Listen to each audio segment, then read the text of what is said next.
centre de la patinoire. Et là, c'est la rondelle qui dévie sur un patin jusque dans la zone du Canada. Voici Yakusha, le toujours dangereux Yakusha. Il est plaqué sur le jeu. Tournoyer renvoie le disque maintenant jusque dans la zone soviétique. Et c'est Boris Mikhailov qui s'en empare. Il reste, rappelons-le, 1 minute à écouler dans le match. Quel suspense! La passe de l'autre côté maintenant vers Liapkin. Mais cette passe est interceptée par Serge Savard. Savard s'avance bien, repère Stapleton, il lui file la rondelle. Et là, c'est Cournoyer qui accepte la passe de Stapleton. Il descend à l'aile, il lance, et le disque revient vers Anderson. Anderson lance et c'est le but! Paul Anderson qui marque pour le Canada!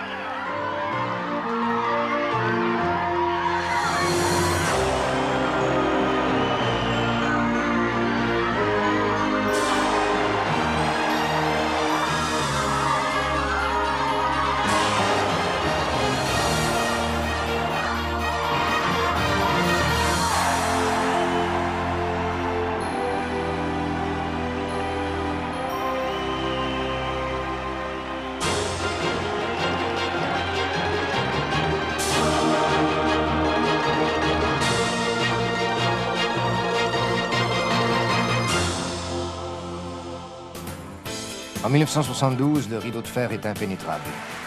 Le soviet suprême de Léonid Brejnev est tout-puissant. Sa poigne est, elle aussi, de fer, comme les Tchèques l'ont appris en 1968. Des journées froides durant la plus froide des guerres.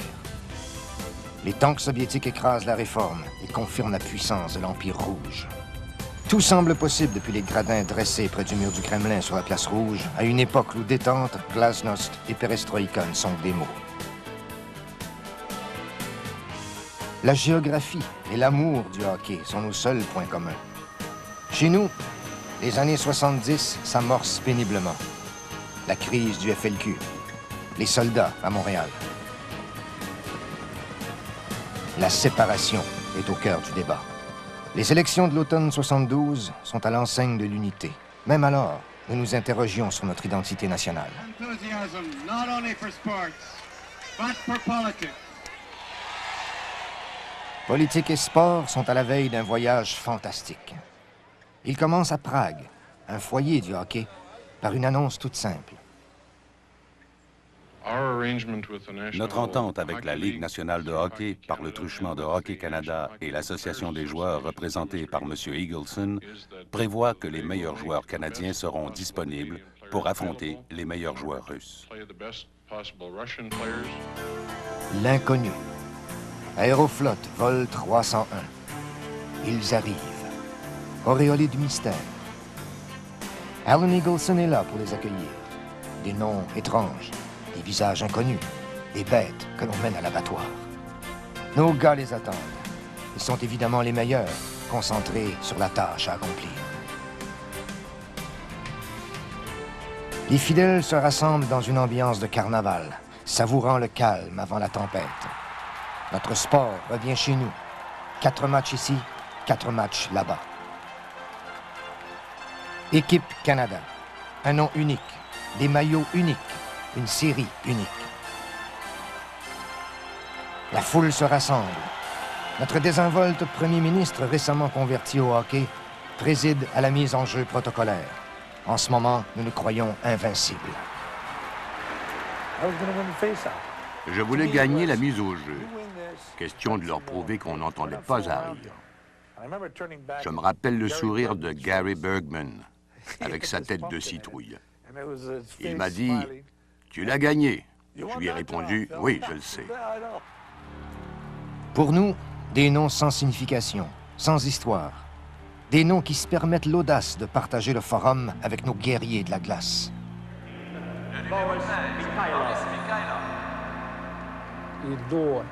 J'étais terrifié à Montréal lors de la présentation des joueurs.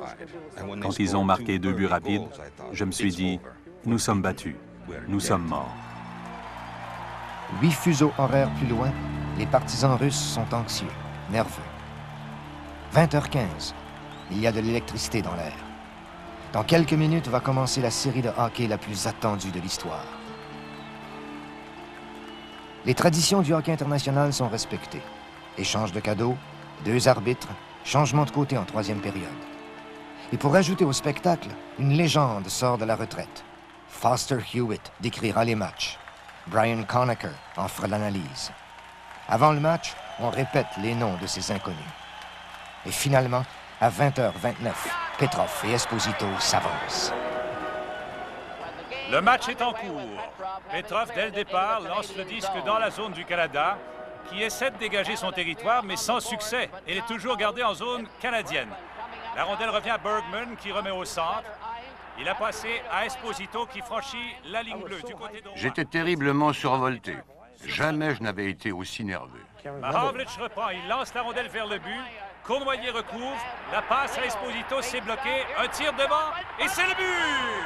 Phil Esposito! C'est confirmé. Un tir, un but. Facile.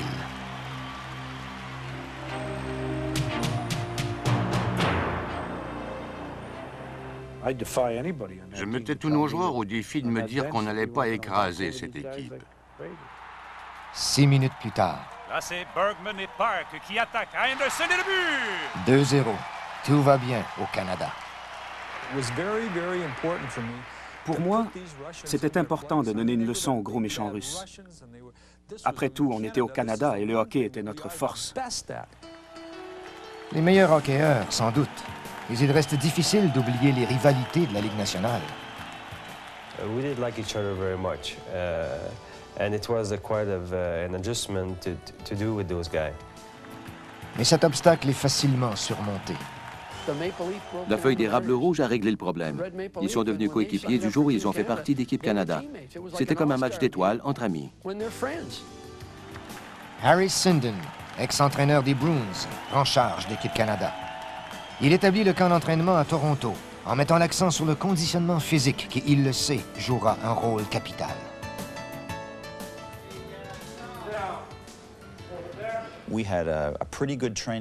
On a eu un assez bon camp, selon nos critères.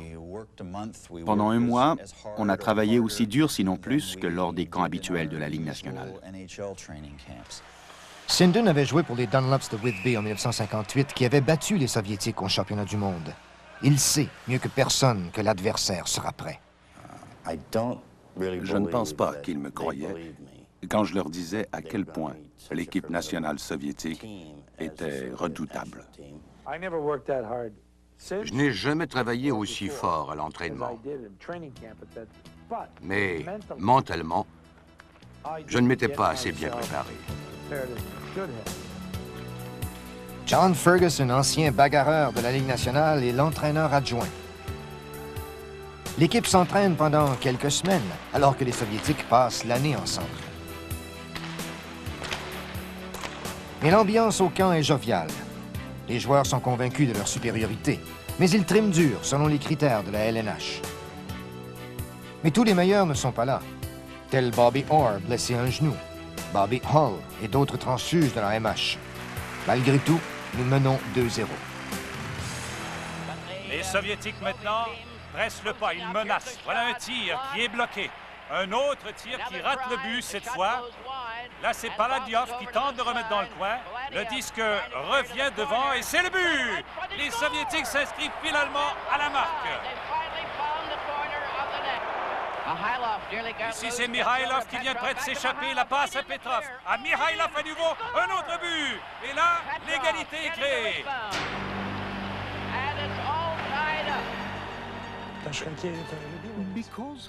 Parce que le hockey passionne tellement les Russes, nous nous sentions obligés de rivaliser avec les pros pour justifier leur foi en nous. Le match à Montréal nous a fait du bien. Il a prouvé que nous pouvions tenir tête aux Canadiens. Deuxième période. Voici Valérie Harlamov, capable de rivaliser avec les meilleurs.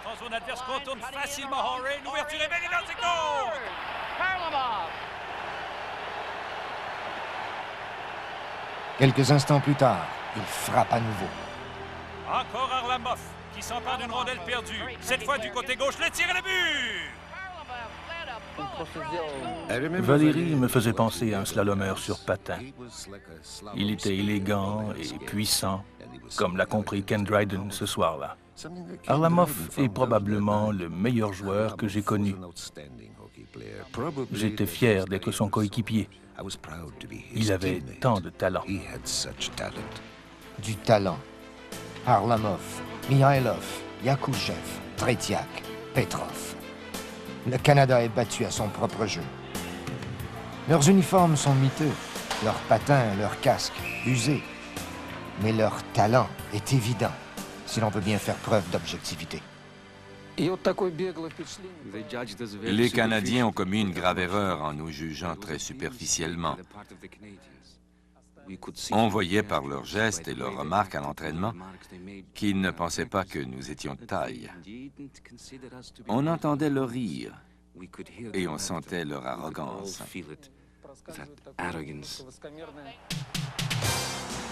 L'arrogance avant la chute. 4-2. Les Soviétiques dominent. Ils nous battent le long des bandes et derrière le filet.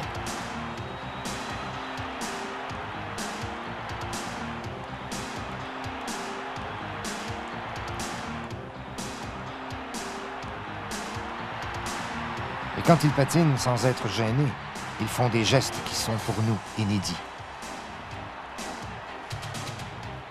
Ce soir-là, les Soviétiques sont plus forts, plus affamés, plus rusés et surtout, plus rapides.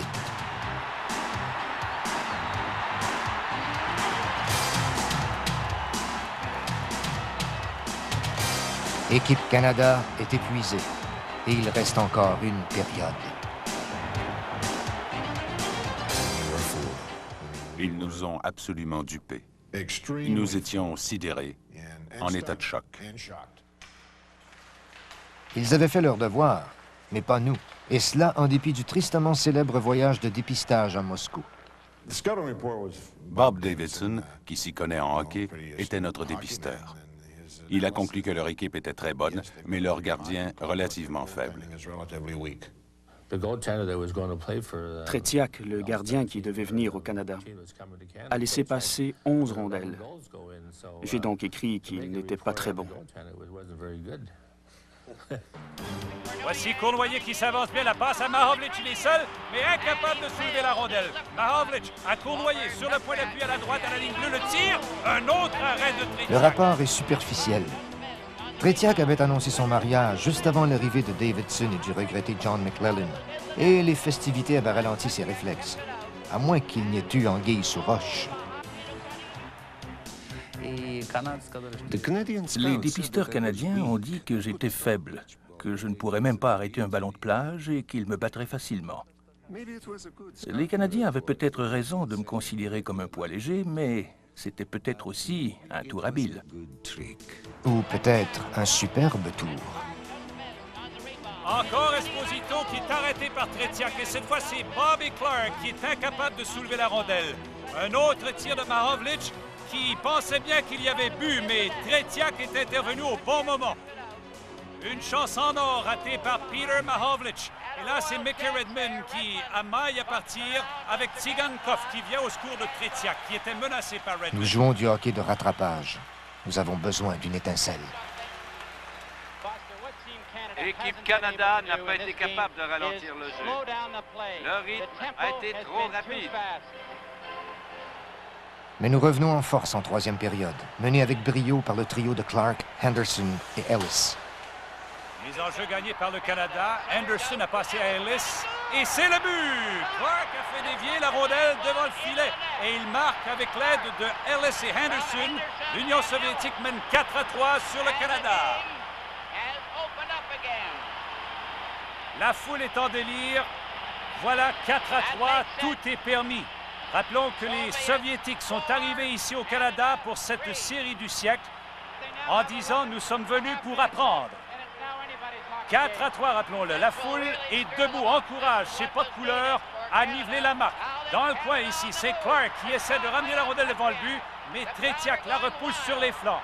Autre tentative du Canada. Clark à nouveau récupère derrière le filet, rebrousse chemin, revient le long de la rampe, mais encore une fois, les Soviétiques parviennent à sortir. Après le changement de côté, le feu s'éteint.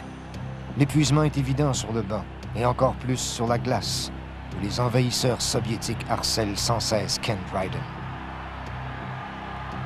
Ici, c'est Mikhailov qui a marqué le but et c'est 5-3 pour les Soviétiques. Quelle surprise! Le jeu se poursuit maintenant dans la zone du Canada. Voici Timin. Timin avec la rondelle. Et c'est le but! Paul Anderson a perdu le disque et Timin en a profité pour le déjouer. Devant le filet, et un autre but de Yakouchov qui a coupé devant le but. Et c'est 7-3 pour l'Union soviétique. Quelle débandade!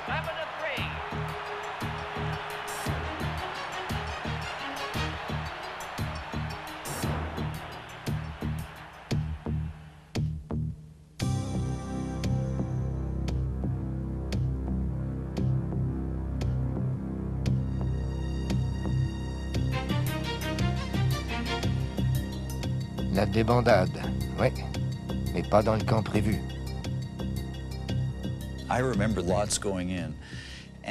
Je me rappelle très bien les sentiments qui me hantaient. Je me sentais comme un poisson hors de l'eau. C'était une expérience terrible, oui, vraiment terrible.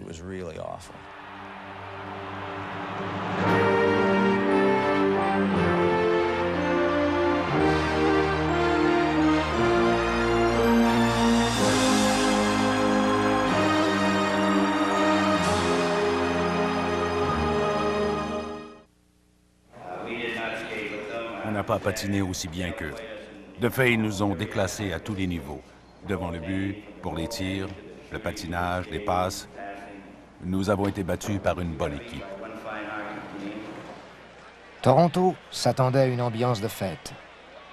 Mais la situation est maintenant très sérieuse. Les Soviétiques étaient venus pour marquer quelques buts, gagner quelques matchs, pour se convaincre de leur valeur. La victoire de 7-3 à Montréal change leur mission. Ils ont maintenant ordre de tout gagner. Ils profitent de l'hospitalité canadienne, mais ils ont l'estomac noué. Chacun est obsédé par ce qui vient d'arriver. Il n'y a rien de pire que de se surestimer et de sous-estimer ses rivaux. Au début, ils nous ont totalement sous-estimés. Ils ne prenaient pas cette compétition au sérieux.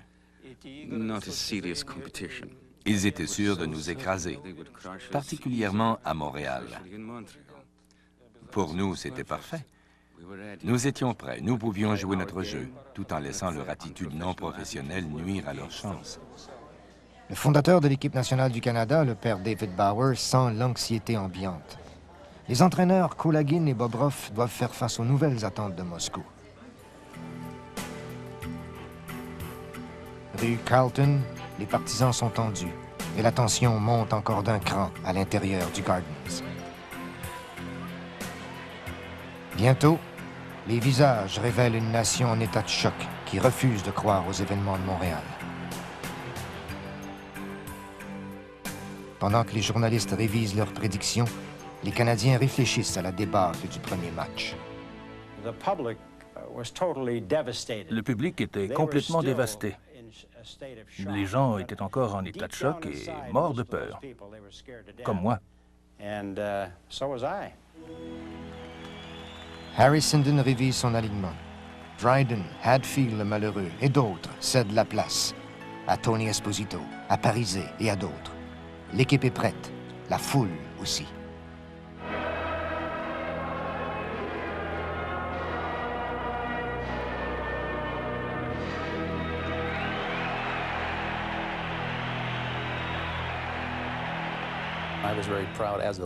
J'étais heureux d'être là comme représentant des Maple Leafs et de voir la foule nous encourager. Les partisans ont joué un rôle important dans ce match. C'était difficile pour nous mentalement de jouer dans leur stade. Après tout, ces deux stades sont les plus grands temples du hockey. Difficile pour eux, critique pour nous. Une défaite ici, et la série sera terminée. Un désastre absolu, une disgrâce nationale. À Toronto, le match est plus équilibré. Tony Esposito et Tretiak n'accordent pas un but au premier 20. Et Phil Esposito amorce ensuite son odyssée. Voici Cash management à la rondelle. On a fait trébucher Esposito. Là, il y aura pénalité aux Soviétiques. Esposito qui se relève. Le Canada en possession de la rondelle. La passe devant pour Esposito. Le but! Phil Esposito!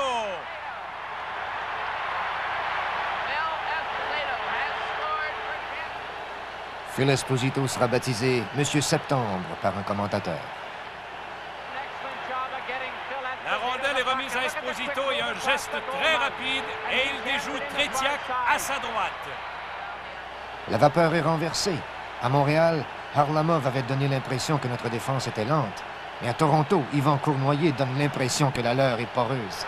Cournoyer en pleine course, le tir, c'est le but! Il déjoue Tretiak encore une fois sur la droite. De toute beauté, ce but de Cournoyer.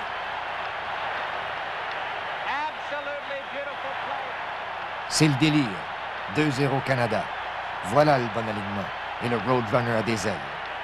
Voilà une passe de Park pour Cournoyer. Le tir puissant, précis et Tretiak est battu. Entre ses jambières. Yvan Cournoyer. Nous avions surnommé Cournoyer le train à cause de son style. Il était rapide, fort et dangereux. Ils étaient tous très talentueux et déterminés. Nous les avons toujours respectés. Le match est complètement différent de celui joué à Montréal. Le contrôle du jeu est la clé et les additions à l'alignement, l'instrument. Comme d'autres, le défenseur des Blackhawks, Pat Stapleton, est dur à la besogne. Au Gardens, le banc soviétique sent le feu de la bataille. Mais une punition à Clark ouvre la porte à Alexander Yakouchev qui réduit l'avance du Canada à 1 but.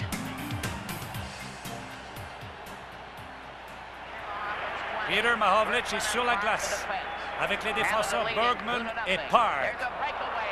Zimin s'échappe au centre. Zimin s'avance, il est harcelé par Park et c'est raté, mais c'est le but. Yakouchev qui reprend et il était bien posté devant le filet.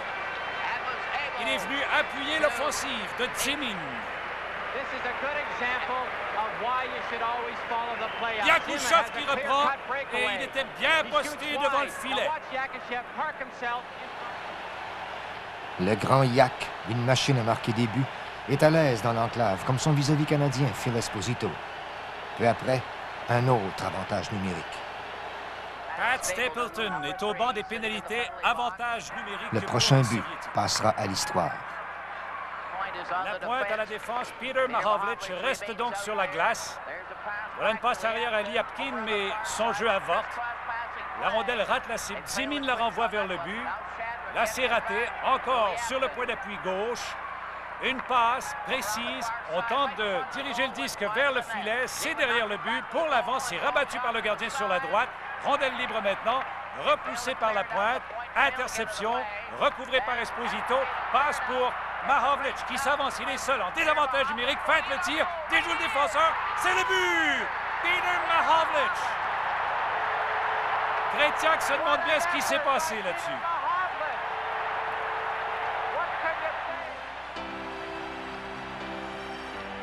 Aujourd'hui, Tretiak se demande encore où elle est passée. Je me souviens encore de ce but, de chaque détail, de chaque mouvement. Et je ne sais toujours pas comment il a pu faire. Techniquement, j'ai été parfait.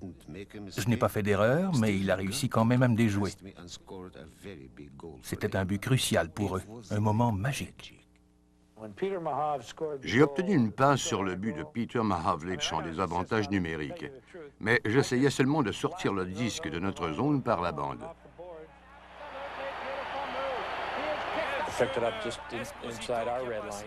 J'ai pris le disque dans notre zone et je me suis retrouvé seul devant un défenseur. J'ai franchi la ligne bleue en pleine course et je pensais exécuter un tir frappé. Un moment d'hésitation de leur défenseur, et voilà. Peter est libre comme l'air. Il ne ratera pas sa chance.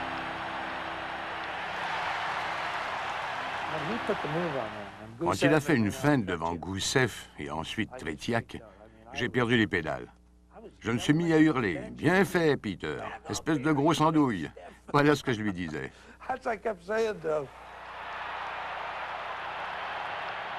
Mahavlich devra attendre longtemps pour revivre son exploit. 15 ans plus tard, j'ai vu le but sur vidéo. Incroyable. Qui c'est ce gars? Simplement un des frères Mahavlich de Toronto. 9 ans de moins que son frère Frank, le légendaire Big M. Et si Frank avait été étouffé par la pression depuis le début du tournoi, ce soir-là, on aurait dit un prédateur. Et ses partisans en redemandaient. La recrue est sur la glace pour la première fois en compagnie de Frank Mahavlich. Et c'est le but de Frank Mahavlich qui marque son 4e. Et attention aux frères Mahavlich ce soir à Toronto. Toute l'équipe est menaçante ce soir-là. Et elle parvient à neutraliser le jeu tout en finesse des Soviétiques. Devant le but, Tony O est inébranlable. On est en train d'oublier le cauchemar de Montréal. Une avance de 4-1. Et pour l'instant, Équipe Canada est inspirée.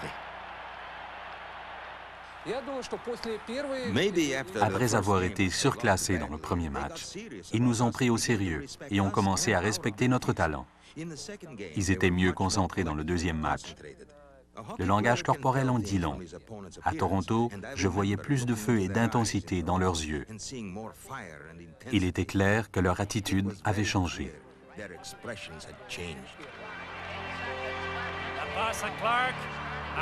La marque change aussi, tout comme l'humeur de chacun.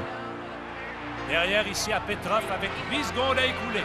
Et on entend les klaxons et le compte à rebours donné par la foule. Le match est terminé et la série est égale. Victoire du Canada 4-1. La soirée des frères. Tony et Phil Esposito, les étoiles du match.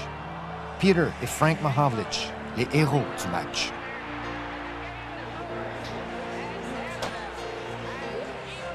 Mais des questions subsistent avant l'étape de Winnipeg. Qui sera de la partie? Quelle équipe sautera sur la glace? Celle de Montréal ou celle de Toronto? Savourez la victoire, mais sans vous enfler la tête. Il reste 6 matchs. Rien n'est encore terminé.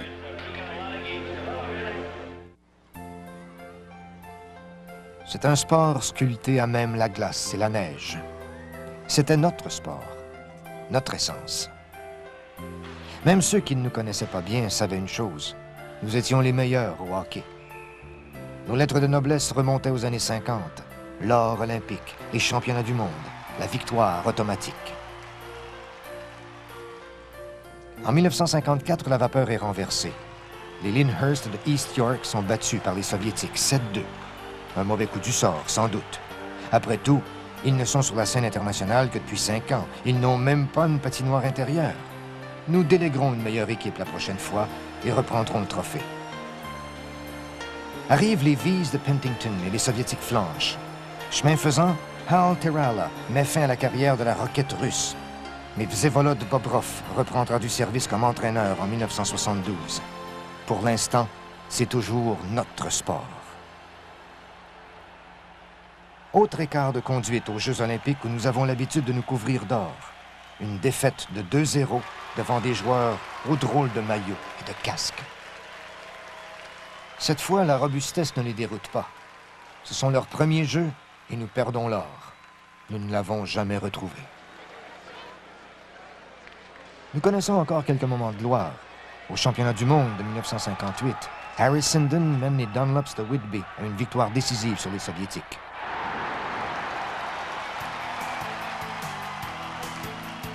Mais bientôt, la plus haute marche du podium ne nous appartiendra plus.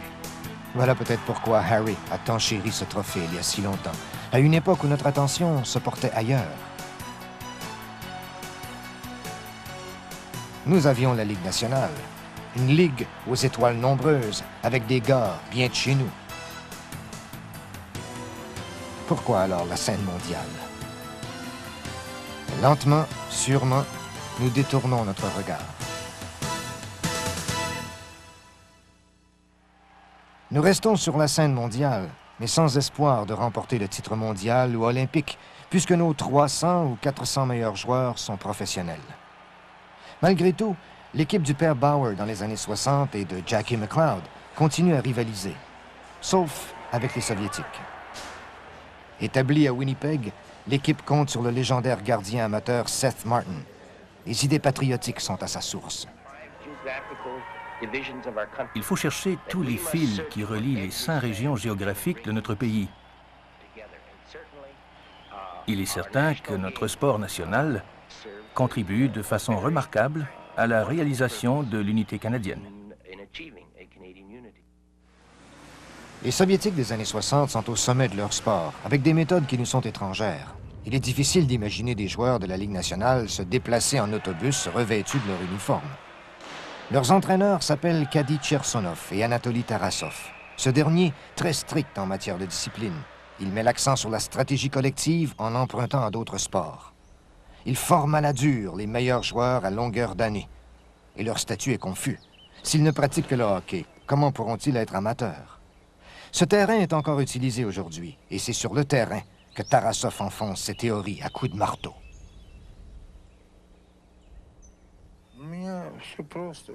Je leur ai enseigné que le hockey était l'essence même de leur vie. En conséquence, je leur ai expliqué que tous les jugements, sans aucune exception, que je porterais sur eux découleraient de leur conduite à l'entraînement et non durant le match. C'est leur heure de gloire, et Starchinov est leur inspiration sur la patinoire.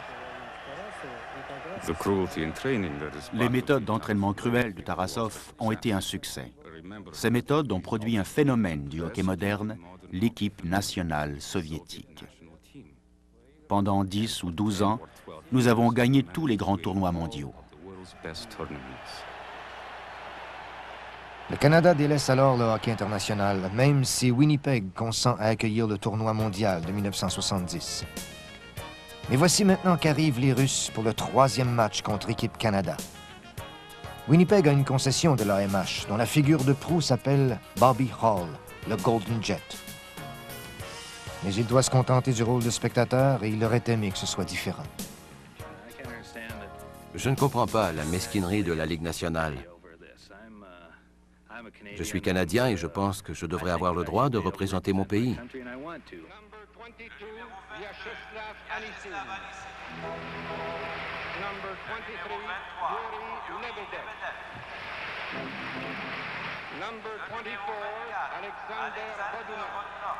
Pour les Soviétiques, un nouveau trio fraîchement formé des plus récents prodiges de la grosse machine rouge, Anisin, Lebedev et Bodunov. Des jambes reposées, envoyées dans la mêlée par Bobrov et Kulagin. Leurs débuts seront mémorables.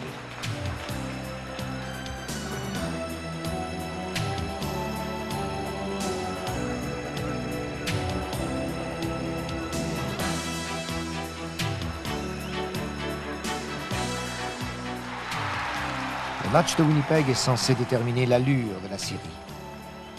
Et il en est ainsi. Les deux équipes attaquent avec rage. Les gardiens Tretiak et Esposito sont alertes. Et le Canada ouvre la marque. Une autre poussée de Bill White et c'est le but! Jean-Paul Parisé à l'embouchure du filet et le Canada prend les devants. Jean-Paul Parisé, la fierté de Smooth Rock Falls. Sa première, mais non sa dernière contribution. Le but de Parisé. Quelques instants plus tard, la réplique de Petrov, l'un des joueurs que nous avions par dérision surnommé le robot. Park a perdu la rondelle. La passe à sa ligne bleue interceptée et c'est le but. Un tir de loin de Petrov du côté droit, tout de suite après la mise en jeu. D'un point de vue soviétique, les journalistes nous faisaient un compliment, nous appelant les robots. En russe, le mot robot est un dérivatif de travail, de dur travail. Et il ne fait aucun doute que nous travaillons sérieusement, très fort comme des robots. Tard, en première période. Le Canada fonce vers la zone ennemie. La passe à Rattel, c'est le but! Jean Rattel!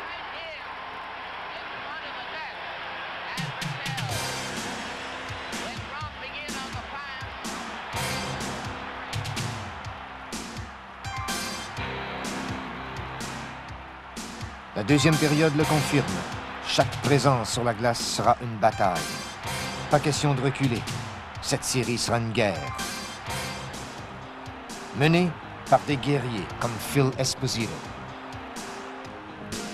Tout sauf est surveillé par Jean-Paul Parisé. Là, c'est Esposito qui s'empare de la rondelle venue du coin et il donne au Canada une avance de 3-1. Phil Esposito. Mais l'avance ne tiendra pas, en raison notamment de cet homme. L'échappée d'Harlamov du côté gauche revient vers le centre. Le tir et le but! Harlamov a surpris tout le monde sur ce jeu. Valérie Harlamov gagne les cœurs des partisans et le respect de ses rivaux. To describe, I don't want to take anything away from stars that I played against here in this country. But he was, I would have to rate him as a top player, top 5 players ever in hockey. Et puis, un but prémonitoire, le dernier du Canada, Paul Anderson. La rondelle de la mise en jeu est poussée en zone du Canada.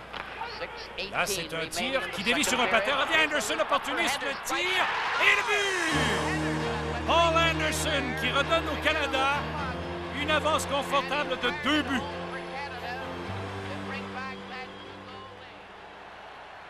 Cela aurait dû suffire, mais deux évidences apparaissent. Nous ne sommes pas encore en pleine forme et ils comptent sur Anisin, Lebedev et Bodunov. À 5 minutes de la fin de la deuxième période, les nouveaux venus s'imposent. Tente de se frayer un chemin, là, mais c'est Esposito qui intervient, l'empêche de lancer correctement vers le filet. On se dispute le disque le long de la rampe. La rondelle revient à Lebedev. Un tir et le but! Un tir précis, sans avertissement. Leur soi-disant quatrième trio formé de jeunes joueurs prometteurs a été dominant. Ils étaient remarquables. Dans le coin maintenant. On se dispute la rondelle. C'est ramené devant le filet. La passe précise devant. Et un autre but de Bodunov qui a tiré plus vite que son ombre. Le mal est fait. Fini à compter de ce moment les avances de 2 buts. Le visage radieux de la Kid Line est éloquent. Dans notre camp, le cœur y est, mais le corps ne répond pas. La partie se terminera 4-4. Nous jouons par pur instinct, avec courage, mais le match nous échappe.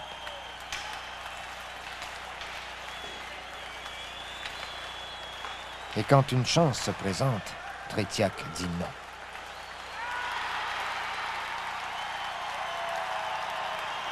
C'est alors que certains joueurs commencent à se faire une réputation. Ce Phil était vraiment un personnage. Il se plaignait et il criait quand il en avait envie. Et cette attitude enfantine nous était inconnue. Il ne cachait pas ses émotions, contrairement à nous. Il ne se souciait pas de garder une humeur égale. Un match nul de 4-4. Rien n'est encore décidé. Il ne reste plus qu'un match à domicile et il nous faut prendre l'avantage.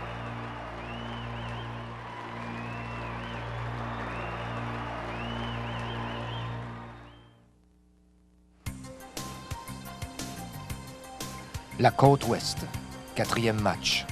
La série est égale. Les partisans sont nerveux. Nous ne dominons pas. Nous ne gagnons même pas. Sinden jongle encore une fois avec l'alignement. Ken Dryden est de retour. De retour aussi un Vic Hadfield, boudeur. Goldsworthy joue aussi. Il est puni en début de match et leur redoutable attaque à 5 saisit sa chance. Ici, c'est pris par Blinov à sa ligne bleue. Au centre, Petrov. La passe vers Luchenko qui lance et c'est le but! La rondelle a été déviée par Mikhailov. Sinden est furieux. Les partisans aussi. À la ligne bleue maintenant. Une passe à Mikhailov à l'aile gauche. La remise de 4 l'autre minutes côté. plus tard, Goldsworthy est à nouveau pénalisé. Le tir de Luchenko, c'est le but, partie supérieure. Encore une fois, Mikhailov a fait dévier derrière Ken Dryden.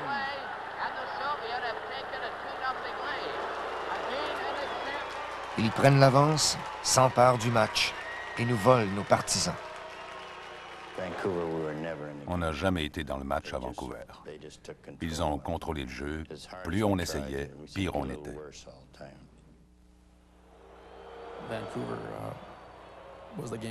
J'aimerais pouvoir effacer de mon esprit le match à Vancouver. Ça a été difficile du début à la fin. Deuxième période. L'anxiété tourne à la frustration. Et ce qui devait arriver, arriva. Nous tentons de les intimider, mais même à ce jeu, ils sont trop forts. Le désespoir est le dernier recours des joueurs d'équipe Canada.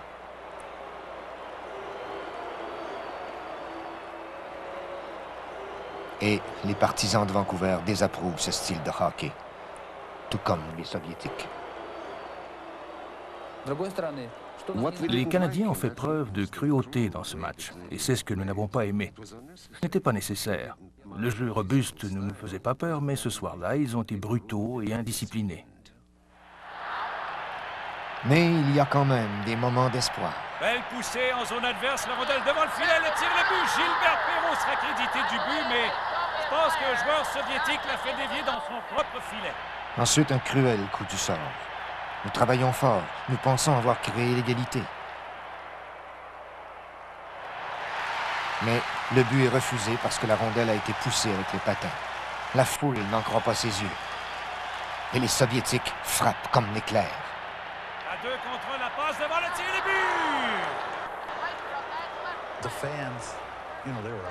Les partisans avaient probablement raison d'être mécontents. Après tout, c'était l'équipe du Canada et elle se faisait malmener chez elle. Ils avaient le droit d'être mécontents. Et ce n'est pas terminé. Voici Harlamov. Il pivote sur lui-même. Le tir et le but! Fikulov a aidé Harlamov, c'est 4-1 URSS. La colère de la foule est à son comble. Et personne n'y échappe.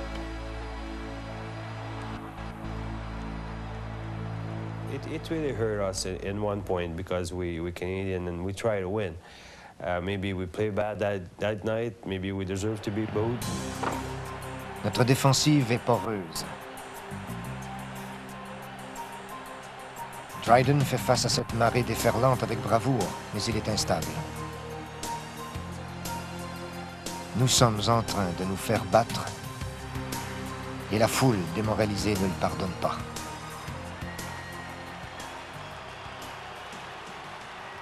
La fierté d'une nation tourne à la honte.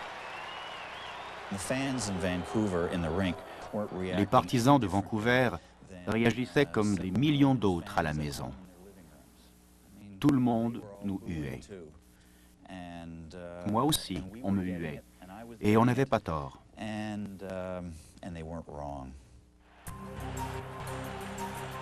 Nous montons, attaque après attaque, mais en vain. Le but refusé et les pénalités en première période nous ont fait mal. Dans les gradins, les spectateurs expriment leur déception, alors que prend fin la deuxième période par la marque de 4-1.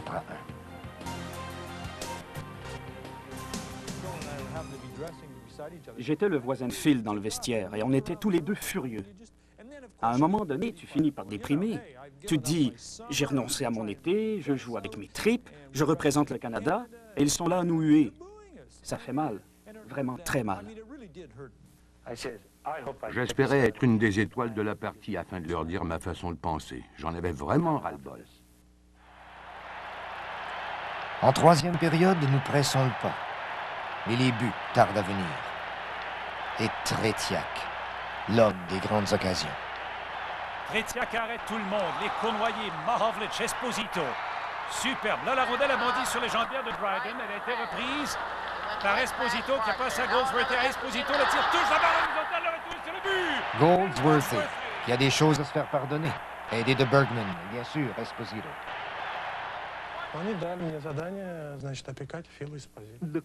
L'entraîneur m'a dit « Tu es assez gros et fort pour couvrir Phil Esposito. » Facile à dire. Il a empiré les choses en disant « Le succès de notre équipe dépend beaucoup de toi. » C'est logique. Stopper Phil Esposito, c'est stopper Équipe Canada. Petrov est tout à fait à l'aise et son équipe est très confiante. Le plan de match fonctionne et la victoire à Vancouver est en vue. Vassiliev est derrière le but. Romain Yakouchov au centre. L'ouverture, c'est le but. Chadlin a aidé Yakouchov là-dessus. Esposito avec 27 secondes à écouler à gauche. Dennis Hall, le tir et c'est le but. Dennis Hall. Le but de Hall, trop peu, trop tard. Marque finale, 5-3. Phil est l'une des étoiles comme il le souhaitait, mais le concert de huée alimente sa rage.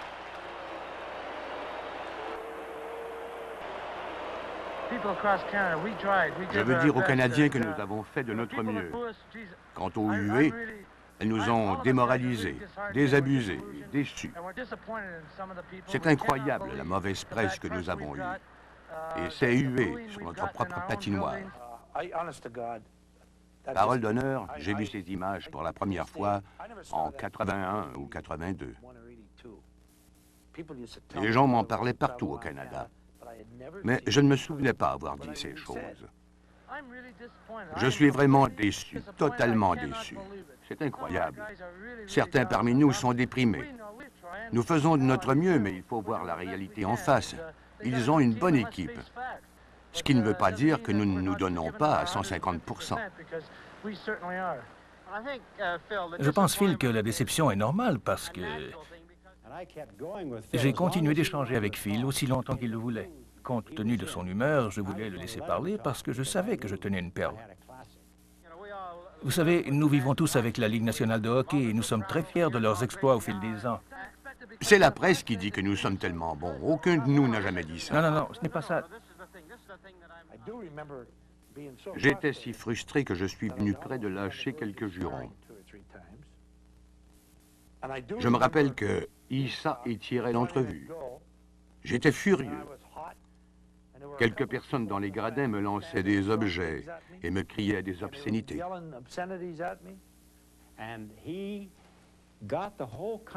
Il a amené tout le pays à faire un examen de conscience, à comprendre le mal qu'il faisait à ses joueurs qui avaient travaillé très fort. Tous les 35 gars, nous jouons pour Équipe Canada parce que nous aimons notre pays. Un point, c'est tout. Pas pour la caisse de retraite ou pour l'argent, mais parce que nous aimons le Canada. Et même si nous jouons aux États-Unis et que nous gagnons notre vie aux États-Unis, le Canada reste notre patrie.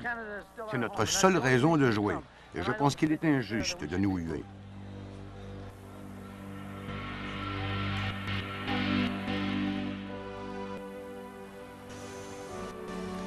Alors que nous quittions pour Stockholm, les Russes, eux, étaient traités comme des héros à Moscou. Les 2 matchs hors concours en Suède nous habitueraient à la grande patinoire et aux arbitres européens.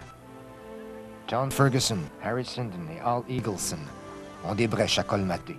Trop de joueurs, trop peu de temps. Pour les adieux, seuls quelques partisans inconditionnels avec un simple télégramme. L'équipe sent que l'appui du pays s'étiole, mais elle fait bonne contenance.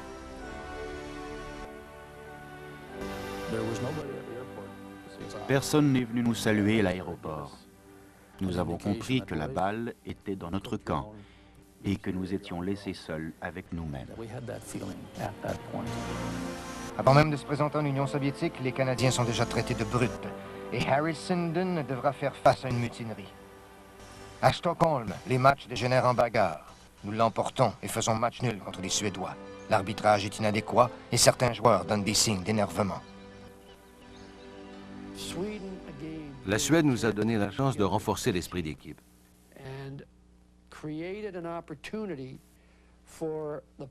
Les joueurs ont pu se défouler.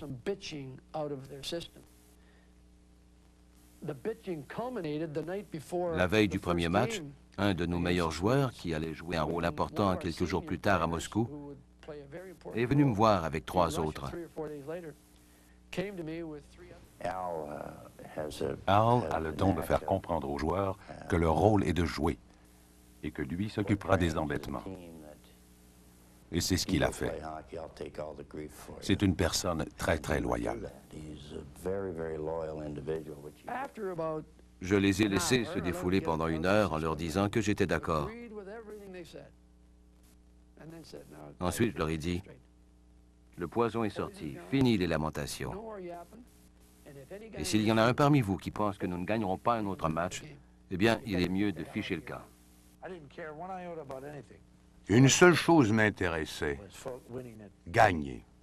Il fallait gagner. En Suède, nous avons formé une vraie équipe unie. Nous sommes allés à la campagne et nous avons joué des matchs amicaux avec des enfants. Nous avons vraiment eu la chance de nous connaître. Je me rappelle les choses terribles racontées par la presse suédoise et canadienne. On nous a appelés la mafia canadienne, l'escouade des voyous. Mais cela a fait de nous une meilleure équipe.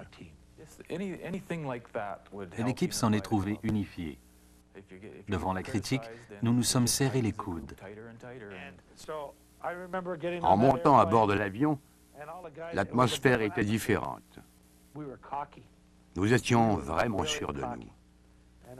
On allait là-bas pour leur botter les fesses.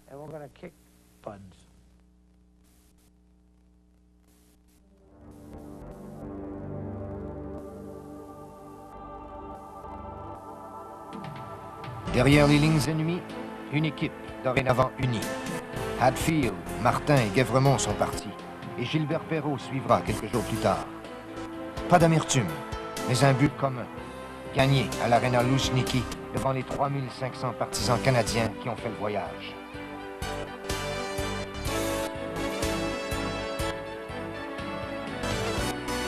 Plus que 4 matchs. 4 chances de se racheter. La détermination acharnée d'Équipe Canada se cache derrière les festivités. Et la tension est grande lors de la présentation de l'équipe.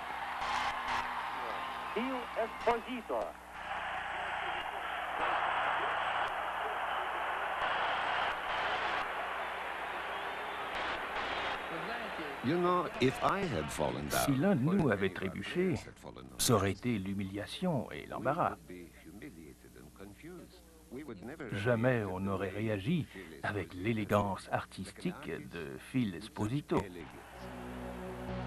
Tretiak garde le but. Il disputera les 8 matchs, un géant. Pour nous, Tony Esposito revient au jeu. Il comprend leur style, leur jeu de passe compliqué. Mise en jeu à la gauche d'Esposito, gagné par les Soviétiques. Chadrin pousse la rondelle derrière le filet. Sur le flanc maintenant. C'est rabattu devant. Chadrin lance et belle occasion ratée par Chadrin et bel arrêt de Tony Esposito. La première période de la première partie à Moscou est un enchaînement d'attaques féroces. Et là, c'est Anderson qui s'avance bien. Anderson remet devant le tir et bel arrêt de Vladislav Tretiak. Gilbert a été incapable de sauter sur le... Mais Tretiak cède le premier. Maintenant, un autre tir. Jean-Paul Parisé ouvre la marque pour le Canada. Jean-Paul Parisé, très opportuniste. C'est un revirement. À leur tour, ils sont trop sûrs d'eux et nous sommes les négligés qui se retroussent les manches. Le tir de Clark, c'est le but. Bobby Clark s'est faufilé et Tretiak n'a rien vu. Dans les gradins, 3500 Canadiens. Ils font sentir leur influence, contrairement aux bureaucrates impassibles de Moscou qui sont là grâce à des billets de faveur. 9 minutes plus tard, Paul Henderson porte la marque à 3-0. Le trio Henderson-Clark-Ellis est irrésistible. Mais il s'ensuit un dur coup. Je patinais à toute vitesse quand le défenseur m'a fait trébucher. Je savais que j'allais m'écraser dans la bande.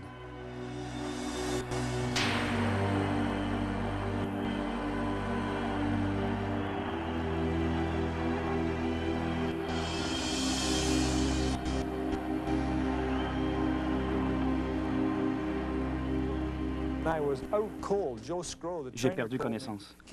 Le soigneur m'a fait renifler 3 capsules d'ammoniac pour me réanimer. J'étais vraiment dans les vapes. On aurait pu entendre voler une mouche.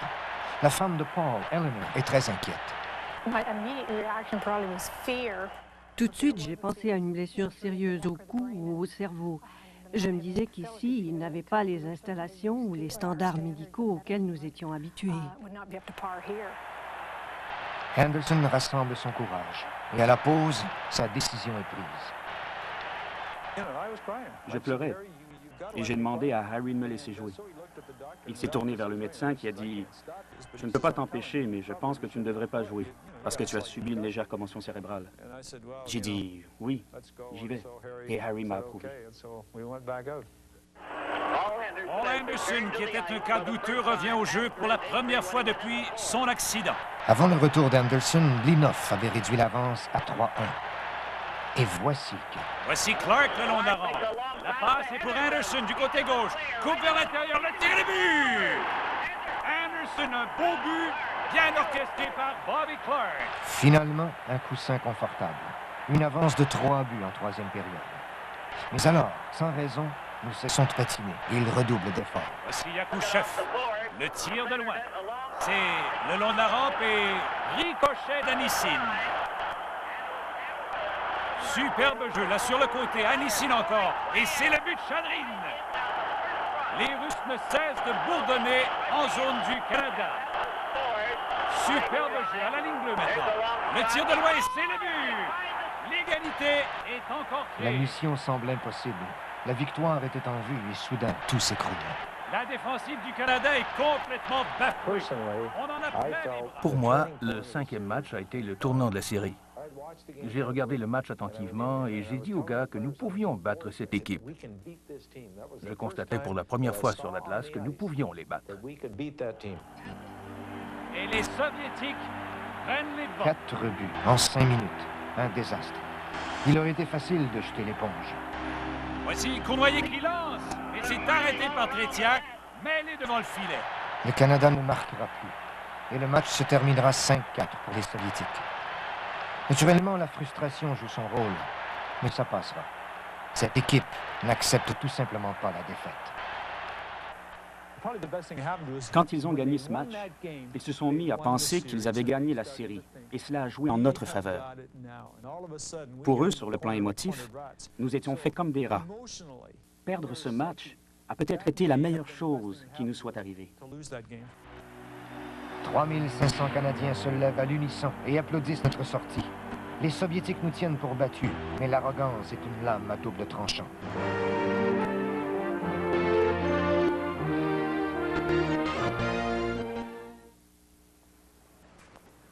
Il se passe une bien drôle de chose par ce chaud mois de septembre à Moscou. Les Soviétiques oublient les leçons de Montréal. Cela se voit dans leur démarche et sur la glace. Cette fois, c'est nous qui, acculés au pied du mur, bûchons à l'entraînement.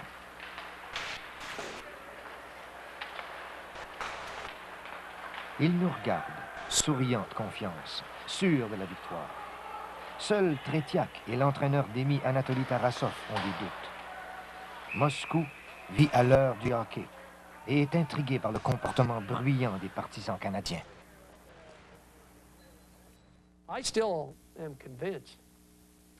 Je suis encore convaincu que sans l'appui des partisans, il aurait été difficile de gagner un seul match. Les partisans du Canada étaient peu nombreux, mais ils enterraient les nôtres. Pour nous, c'était un précédent à domicile.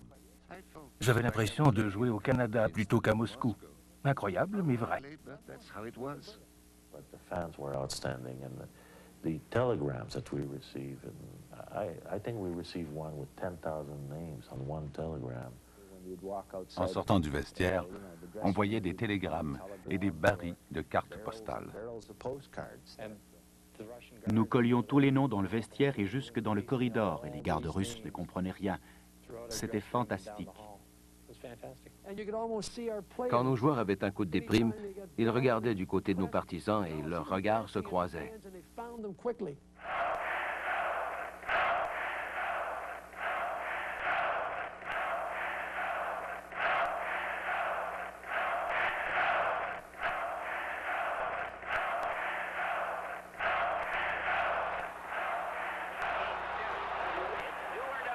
C'est maintenant ou jamais. Ken Dryden se montre enfin à la hauteur de son talent. Un rock dans une mer d'émotions. Dans une situation comme celle-là, il est important que quelqu'un fasse le contrepoids pour éviter que les autres basculent.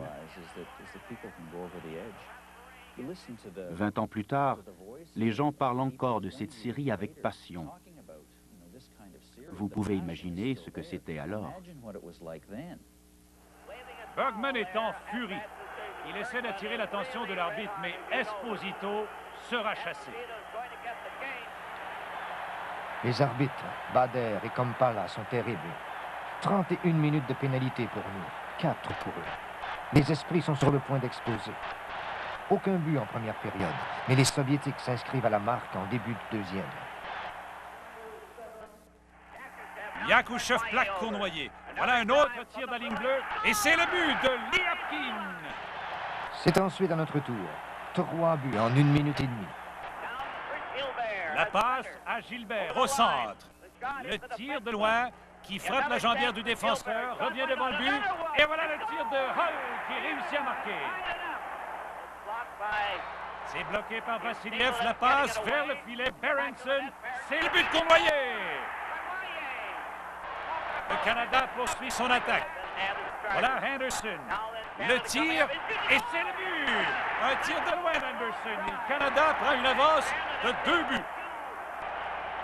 Les Soviétiques marqueront une autre fois, mais le but d'Anderson assurera la victoire au Canada. Suit une scène dégoûtante. Clark et Harlamov. Surveillez le bâton. Le match atteint des sommets d'intensité. Les mises en échec se multiplient. Les esprits sont vraiment échauffés. Dur à cuire en son temps, John Ferguson est un entraîneur au code strict. Kharlamov avait un talent incroyable et il ne cessait de nous faire mal. J'ai appelé Bobby Clark au banc et je lui ai dit « Bobby, vise sa cheville, brise-la, ça va le ralentir. » J'ai reçu un bon coup de bâton. Je me suis retourné et j'ai vu qui c'était. Le jeu s'est poursuivi et je l'ai pourchassé. Je lui ai donné un coup de bâton sur la cheville. Je ne sais pas s'il y a eu fracture, mais il a perdu son efficacité. Il n'a plus très bien joué par la suite. Le match atteint son point culminant. Kompala et Bader, peu familiers avec le hockey canadien, jettent de l'huile sur le feu. Pour garder le contrôle du jeu, ils n'hésitent pas à faire défiler les Canadiens au banc des pénalités. Dans le coin maintenant, on bataille. Il y aura pénalité là, pour avoir cinglé Dennis Hull et le coupable.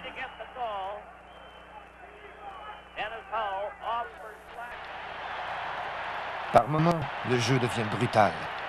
Les joueurs d'équipe Canada ont l'habitude des duels exténuants de la Coupe Stanley, mais les arbitres et les Soviétiques sont en terre inconnue. Les partisans moscovites désapprouvent totalement le jeu physique des Canadiens et le manifestent bruyamment.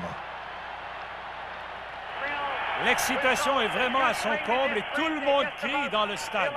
C'est comme se faire enfoncer un clou dans la tête. C'est sûrement l'enfer d'être assis sur le banc et regarder ses coéquipiers alors qu'il ne reste que 2 minutes et 21 secondes et que l'avance n'est que d'un seul but. Il y a des années et des années qu'on n'a pas vu un match si âprement disputé. C'est vraiment incroyable. C'est une guerre de tranchées. Les deux équipes ne reculent devant rien et Équipe Canada dispute son meilleur match de la série.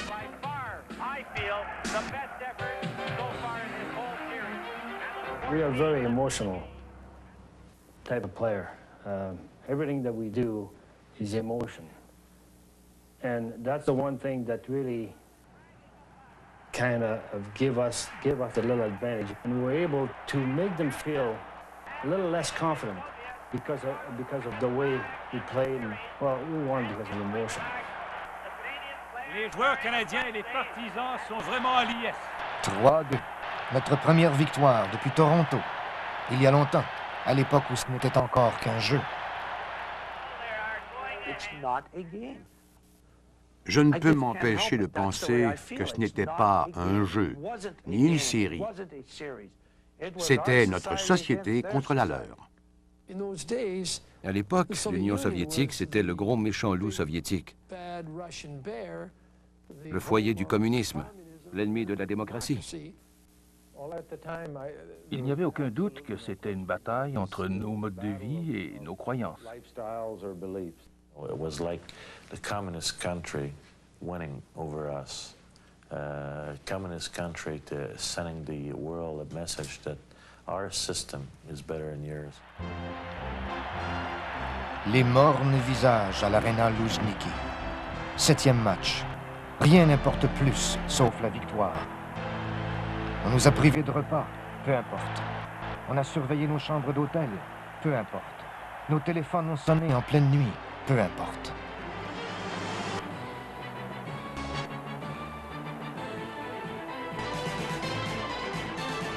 Tout ce qui était important allait se dénouer ici. Et le hockey, notre sport, ne cessait de changer devant nos propres yeux. Première période.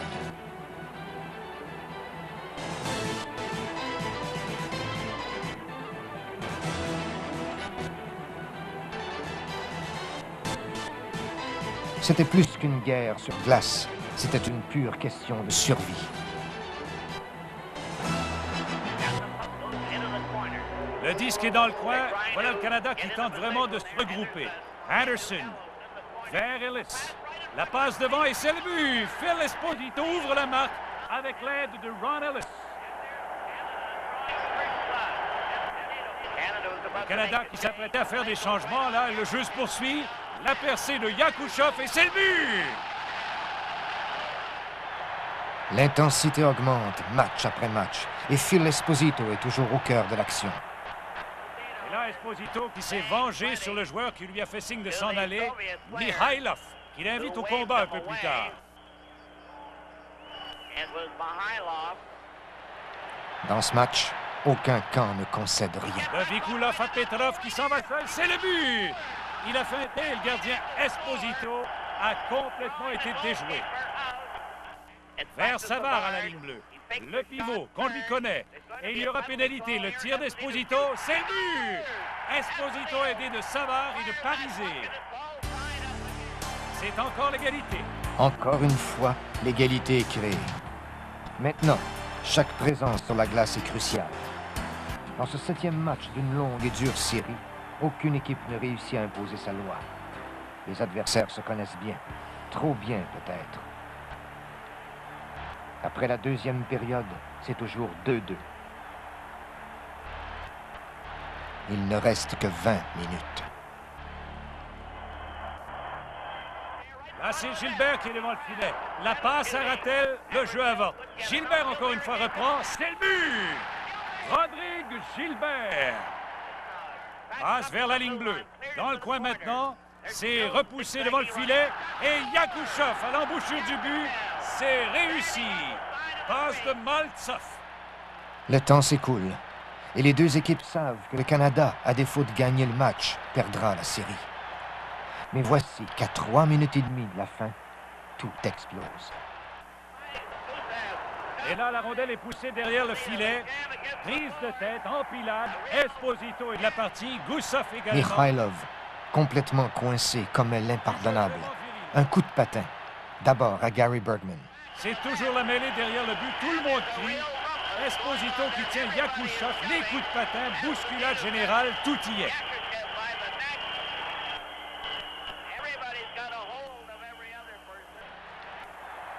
Bergman, dont la jambière a été percée, saigne. Il assène un coup de poing à Mikhailov. Et derrière le but, Yakouchov avec une prise de tête. Les coups de poing pleuvent. L'émotion a prévalu sur le bon sens à ce moment-là. Cela reste pour moi un mauvais souvenir. S'il regarde cette entrevue, je lui présente mes excuses. Je ne voulais pas le blesser. Je n'ai pas agi en professionnel, mais en amateur. Le geste coûte cher à l'équipe soviétique. Son leader est expulsé à un moment des plus cruciaux. Et dans les derniers instants, l'émotion est à son comble.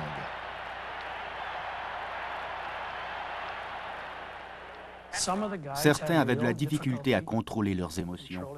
Après la série, quelques-uns n'ont plus jamais été les mêmes. 2 minutes à faire. Surveiller Paul Anderson. Anderson perce la défensive, récupère la rondelle, le tir et le but! Très beau but qui donne l'avance au Canada. Paul Anderson. J'ai voulu faire une feinte et j'ai perdu le disque sur un patin. On m'a frappé par derrière et je me suis senti tomber.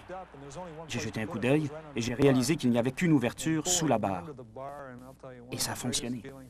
Quelle sensation! S'il y a un but que je peux regarder pendant 2 heures, c'est celui que j'ai marqué dans la 7e partie. 2 parties qu'il fallait gagner et pour Henderson, 2 buts gagnants. Quel but d'Henderson, un but spectaculaire, dans le haut du filet qui a déjoué Tretiak. Eh bien, on a cru pendant longtemps que ça en était fait d'équipe Canada, mais voilà une équipe qui a su se reprendre en main. Elle a rebondi et peut toujours maintenant espérer remporter la série gagnant le 8e et dernier match à Moscou.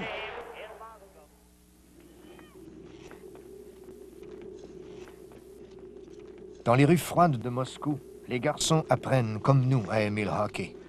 Il en fut ainsi pour Tretiak enfant, et plus tard pour Tretiak jeune homme, et en 1972 pour Tretiak l'homme.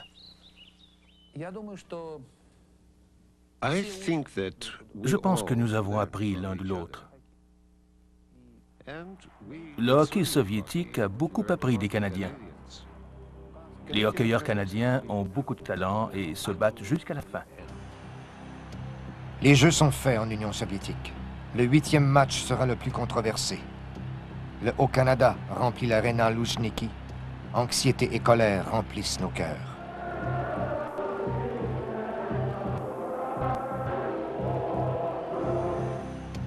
Uwe Dahlberg, que nous avions choisi comme arbitre, est refusé par les officiels soviétiques. Ils veulent la victoire à ce point. Al Eagleson se bat jusqu'à la dernière minute. Je savais qu'il serait impossible dans les circonstances d'avoir Dahlberg. Mais je me suis dit qu'il fallait faire savoir à notre équipe qu'ils essayaient de nous voler une partie. Les Soviétiques réinstallent Kompala, l'incompétent du 6e match, en dépit des protestations d'Eagleson. 100 millions de personnes dans les 2 pays retiennent leur souffle, prêtes pour le match le plus important de l'histoire du hockey. Nous nous sommes entendus sur 2 arbitres, Bada et Kompala. Nous avons entrepris le 8e match dans l'espoir, mais aussi dans la crainte, ce qui allait se révéler justifié. La tension est palpable dans l'aréna Loujniki à la veille du 8e et dernier match de cette série. Jamais un scénariste n'aurait pu écrire un dénouement plus dramatique et plus excitant. Ce soir, nous écrivons une page d'histoire. Il ne faut que 2 minutes pour que les craintes d'Eagleson se justifient. Les arbitres joueront un rôle et le Canada sera victime des décisions scandaleuses de Kompala. Oh, c'était un plongeon de toute beauté, mais l'arbitre décerne tout de même D'abord, une Bill punition. White. Peter Mahovlich l'entoure de ses bras. Autre pénalité à l'équipe du Canada. Ensuite, Peter Mahovlich. Une pénalité pour avoir accroché. Et le Canada jouera en désavantage de 2 hommes. 1 minute 5 à écouler à White et 1:37 à la peine que purge Mahovlich. Voilà Lyapkin maintenant. Avantage numérique de 2 hommes pour les Russes. Un autre tir et Yakouchov qui fait dévier. C'est donc 1-0 Union soviétique. But marqué en avantage numérique de 2 Ces hommes. décisions étranges énervent tout le monde, y compris l'équipe soviétique. 46 secondes plus tard, alors que Mahovlich est toujours au banc des pénalités, Kompala sévit contre Jean-Paul Parisé. La pénalité de 2 minutes n'est que le début. Je lui ai donné 2 minutes pour un coup de coude. Et il m'a traité de sale arbitre allemand. J'ai dit d'accord, 2 minutes de plus. Et il en veut à Kompala, ce Parisé. Il n'a aucun respect pour cet arbitre. Il vient pour le menacer, mais ses coéquipiers le rappellent à l'ordre.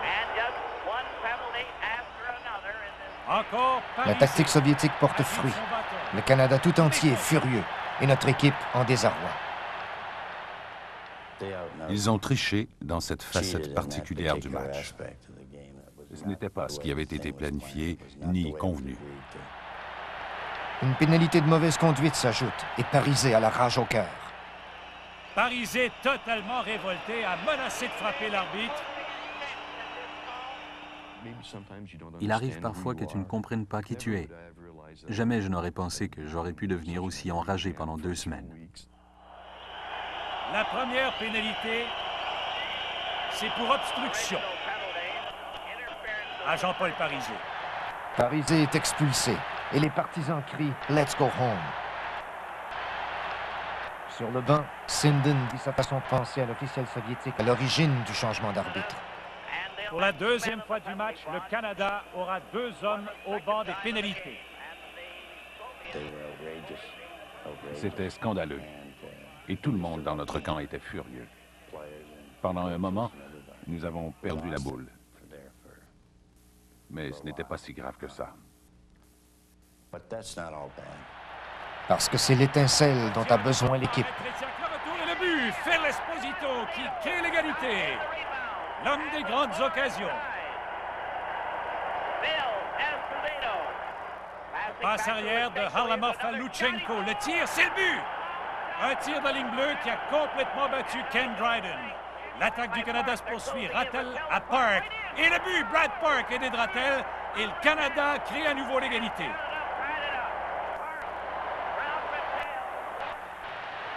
Malgré tout, la série est dans l'impasse. Sur la glace, la bataille se poursuit, en dépit des blessures, des injustices et des pénalités à la chambre.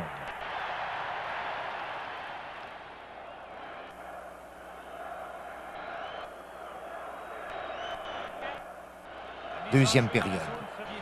Un rebond étrange dans le filet derrière le but et les Soviétiques reprennent l'avance. Là, c'est repris momentanément par Anderson. Il perd. Yakouchov qui reprend à l'aile droite. Voilà Yakouchov qui décampe, rentre en zone adverse, le tir, qui revient devant le but. Rondelle libre, recouvrée, et c'est le tir de Chadrin qui marque. Encore une fois, il faudra remonter la pente. Gilbert avec la rondelle. Gilbert recule, s'approche dans le coin. Le tir, et c'est le but. Bill White a fait dévier le lancer de Gilbert. L'égalité est créée. White de Gilbert et Rattel. Tretiak disputera les 8 matchs. La fatigue se fera sentir, mais pas tout de suite. Une autre attaque de Gilbert qui remet devant le filet. Ici, c'est le tir de Rattel qui a été arrêté par Tretiak. Le Canada profite des bévues des défenseurs de l'Union soviétique, mais Tretiak tient le fort. Il est impeccable. Frustrant pour l'équipe du Canada. Dryden aussi a ses bons moments. Voilà les Soviétiques qui attaquent le tir de Mikhailov. Quel arrêt de Ken Dryden! Les Soviétiques dominent la deuxième période grâce à leurs attaques répétées. Et quand Dryden échoue, Espo prend la relève. Du côté droit, la passe à Blinov et Esposito fait l'arrêt. Regardez, bien posté derrière Dryden. Il est venu mettre l'épaule à la roue. Mais ce n'est qu'une question de temps. La rondelle roule devant le filet. Yakouchov s'en empare et c'est le but! Yakouchov était posté devant le filet. Le tir violent de Kouchkin et les Soviétiques mènent 4-3. Superbe jeu. Le jeu se déplace dans le coin. Il y aura pénalité ici à Pat Stapleton. Cette fois, au lieu de répliquer par un but, nous donnons une autre chance à leur attaque à 5. La pression sur Ken Dryden est encore plus forte. Bel échange des Soviétiques. Le tir de Vassiliev. Et c'est le but! 16-44. Un écart de 2 buts. Il y a de quoi être pessimiste. Je me rappelle très bien m'être dit que le lendemain matin, je risquais d'être l'homme le plus détesté au Canada. C'était fort possible. Situation critique. Victoire lointaine, mais pas pour Phil. J'ai toujours pensé que nous allions gagner. Henderson a dit, pas possible qu'ils nous battent, les gars. J'ai dit, d'accord, mais il nous faut jouer notre jeu. Nous allons gagner, mais restons calmes, c'est la clé. Rester calme quand l'enfer est sur le point de se déchaîner.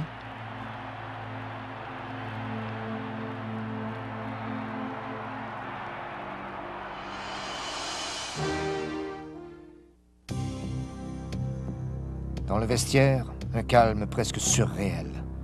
7 parties et 2 périodes plus tard, Équipe Canada est confrontée à la défaite et les joueurs confrontés à eux-mêmes. Personne n'avait abandonné. Ça aurait été facile de dire « Nous avons fait de notre mieux, nous avons presque réussi, mais notre rêve est terminé. » Mais on sentait encore un désir ardent de gagner. Le tout dans un silence de plomb. Sur la glace, un bruit assourdissant. La milice est renforcée.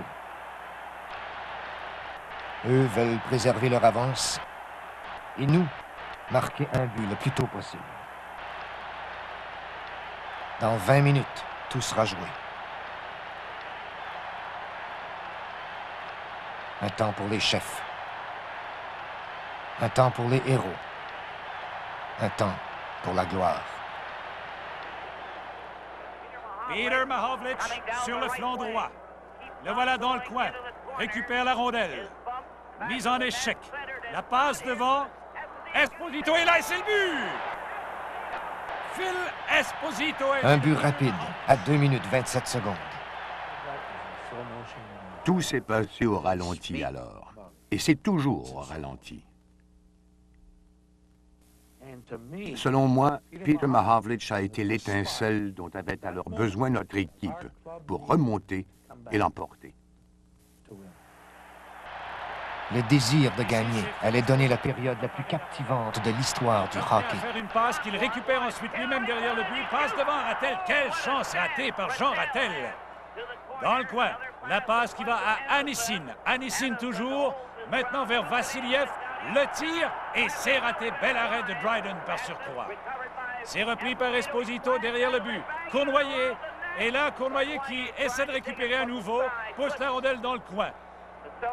Cournoyer qui a perdu à Vassiliev qui s'est emparé le premier de la rondelle. Les contacts fréquents donnent lieu à de la rudesse et la rudesse à la bagarre. Et là, c'est un coup de poing de Gilbert. Vikulov riposte et les deux tombent sur la glace, entourés des autres joueurs. Première bagarre dans cette série. La tension est à son plus fort. Les Soviétiques n'ont pas l'habitude de la bagarre, interdite au hockey international. Mais ici, la situation est différente, désespérée, imprévisible.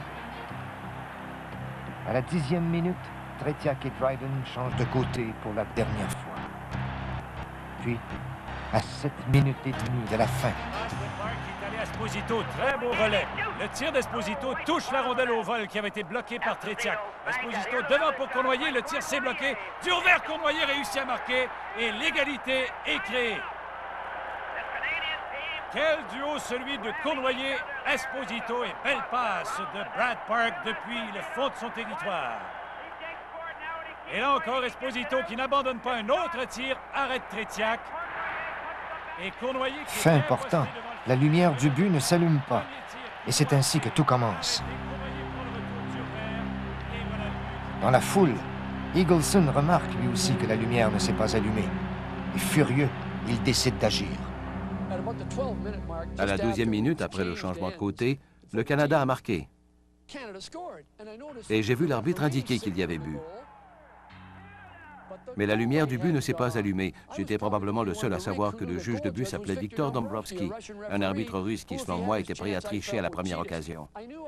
Il y avait 3500 partisans qui, 10 minutes auparavant, scandaient « Let's go home » parce qu'ils se sentaient lésés. Et je me suis dit que ça n'arriverait plus. Alors j'ai dévalé les tribunes, et ici j'ai sauté dans une section où il y avait 200 ou 300 miliciens russes, qui, bien sûr, avaient hérité des meilleures places. J'ai continué d'avancer et ils se demandaient ce qui se passait. Tout ce que je veux, c'est dire au chronométreur d'annoncer le but. Et là, c'est la bousculade le long de la rampe entre les joueurs du Canada et les spectateurs. Et il semble qu'Alan Eagleson soit impliqué. 2 miliciens m'ont attrapé, l'un par le cou, comme ça, et l'autre derrière, par le bras. Ils ont commencé à me traîner, et 2 ou 3 autres ont commencé à me donner des coups, tout en me poussant vers la sortie là-bas. Tout à coup, Dieu merci, je regarde de l'autre côté et je vois le gros Pete Mahovlich qui étend le bras et qui frappe un milicien de son bâton. J'ai réussi à me dégager pendant que la moitié de l'équipe venait vers moi. L'équipe canadienne au complet maintenant est sur la glace. Ils m'ont dit, viens avec nous, Al, car les miliciens essayaient encore de remettre ça. Je prends cette direction. Je me rappelle m'être dit qu'il fallait arranger ma cravate et rentrer ma chemise. Ma défunte mère m'a dit d'ailleurs qu'elle savait que tout allait bien quand elle m'a vu rentrer ma chemise. Vraiment impossible de savoir quand, comment, pourquoi cette esclandre a commencé, mais le Canada a créé tout de même les qualités à 12,56 et Yvan Cournoyer est l'auteur du but. Bill Goldsworthy traverse la patinoire en faisant le bras d'honneur aux partisans des Soviétiques. Mike Cannon et les autres font de même. Et moi, je montre le pouce à Dombrowski en me disant « Tu peux te le mettre où tu sais, mais tu ne tricheras pas cette fois. » J'étais foudrage. Un membre de l'équipe canadienne est venu à la rescousse. J'ai pris place derrière le banc d'équipe Canada. Je me rappelle être resté debout, à m'époumoner, et j'étais ici quand Paul a marqué le but. Un dernier tête-à-tête, un dernier jeu et une dernière surprise pour les Soviétiques. Le prochain but est déterminant. Équipe Canada a tenu un petit caucus, ce qui est inhabituel. La rondelle est au centre. À 1 minute de la fin, les Soviétiques ont envoyé un délégué à notre banc. Il m'a dit, même si la marque est égale, nous revendiquons la victoire parce que nous avons marqué un but de plus que vous dans la série. Encore 1 minute et 2 secondes à jouer. Tous ceux qui ont vu le match se rappellent exactement où ils étaient. Le temps s'est arrêté sur le pays. Je sentais vraiment que je pouvais marquer. J'ai crié à Pete Maravlich de quitter la patinoire, ce qu'il n'a pas fait.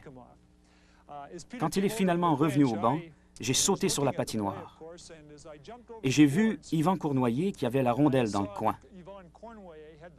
J'ai crié à Yvan aussi fort que possible.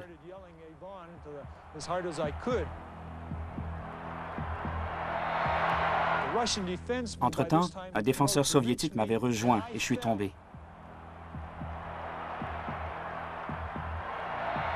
En me relevant, tout en suivant le jeu, j'ai vu que Phil Esposito allait couper la passe. Je n'ai pas eu le temps de crier que Phil a tiré sur Tretiak.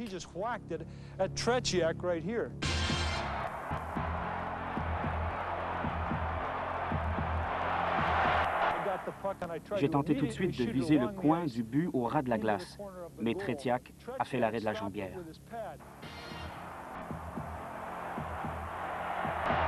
La rondelle a rebondi vers moi. Il était par terre, il y avait une ouverture d'1 pied.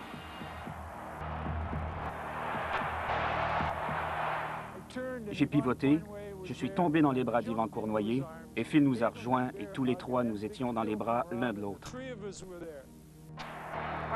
Voilà Cournoyer, la passe du côté gauche, qui était destinée à Anderson. Anderson revient de l'arrière devant le filet, c'est le but! Paul Anderson, qui donne l'avance au Canada en marquant à sa 2e tentative. Les Canadiens qui sont à Moscou sont en liesse. Paul Anderson devant le but des Soviétiques à 34 secondes de la fin. C'est le héros, et le match n'est pas terminé. Paul Anderson est assailli par ses coéquipiers comme il se doit, mais il faut aussi parler de Phil Esposito. Mais il reste encore quelques secondes avant les grandes réjouissances. Il reste 12 secondes à jouer. Voilà la rondelle qui est poussée en zone du Canada. Dryden récupère près de son but. Et voilà, c'est terminé maintenant. Le Canada a gagné cette série. Ils ont défait les joueurs de l'Union soviétique 6-5 dans un match excitant au possible. Si on récapitule un peu, le Canada a pu remporter 3 matchs sur 4 à Moscou en raison de son attaque à 5, son jeu de puissance. Équipe Canada qui s'est ressaisie après un très très lent départ en sol américain. Les Canadiens qui n'étaient pas en forme lors des premiers matchs et ils ont peu à peu retrouvé cette condition physique. Ils se sont battus comme des champions ce soir pour défaire les Soviétiques 6-5 et gagner cette série. 27 jours remarquables en septembre. couronné par la victoire, l'Odyssée, enfin, est terminée. Il y a ce sentiment d'un soulagement immense, incroyable, tranquille quand tout est fini. Tu es assis dans le vestiaire avec un sourire accroché à ton visage. C'est aussi simple que ça. Mais c'est un moment merveilleux qui se prolonge. Tout devait être facile, et ce ne le fut pas. Jamais on n'aurait cru que ce serait aussi gigantesque, et ce le fut. Voilà pourquoi c'est si merveilleux. J'étais assis aux côtés d'Yvan Cournoyer. Je lui ai demandé si ça ressemblait à la Coupe Stanley. Et il m'a répondu que c'était 10 fois meilleur. Je n'ai jamais eu la chance de gagner la Coupe Stanley, mais j'ai le sentiment de l'avoir gagnée 10 fois en étant membre d'Équipe Canada. Toutes les blessures sont maintenant oubliées, et l'effort absolu récompensé. La force de caractère a fait surface et s'est manifestée. They could not come at the same level emotionally than we did, and that's why we won. You cannot play this game without emotion. Aux jours les plus sombres, un lien s'est tissé qui les a transportés. Nous étions très proches. Nous formions vraiment une équipe. Et quand tu joues en équipe, aucun talent ne peut te battre. Équipe Canada, notre équipe. Nous avons célébré ce jour de fin de septembre avec un nouveau sentiment de fierté et d'honneur.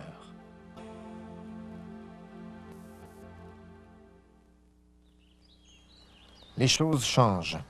L'Union soviétique, le rideau de fer ne sont plus, et les vieux ennemis ont la chance de réfléchir à la Syrie qui a ouvert toutes sortes de portes. Petrov, Mikhailov, Henderson et les autres, des hommes qui étaient là, qui savent à quel point ils se sont donnés pour leur sport, leur pays, quand une page d'histoire a été écrite à la faveur du sommet sur glace. Ce ne sera plus jamais comme en 1972. La série contre le Canada a été historique, inscrite à jamais dans l'histoire du hockey. Elle a aussi contribué à développer le hockey en Europe et dans le monde.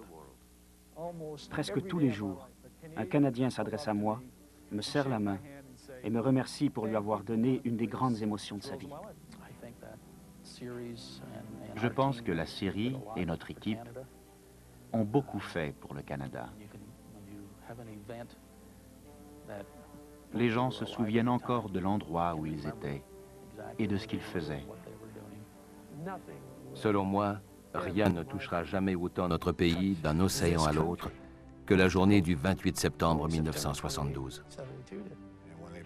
Quand ils ont joué l'hymne national, il y avait beaucoup de gens heureux. Ça a été l'une des plus grandes séries de l'histoire et elle a rassemblé non seulement les joueurs de hockey, mais le Canada tout entier. I think this thing really at that time unified our country, and we probably need that right now. Another Team 72.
Donnez-moi cette équipe. Donnez-moi 1 an et demi Et je défie quiconque de nous battre.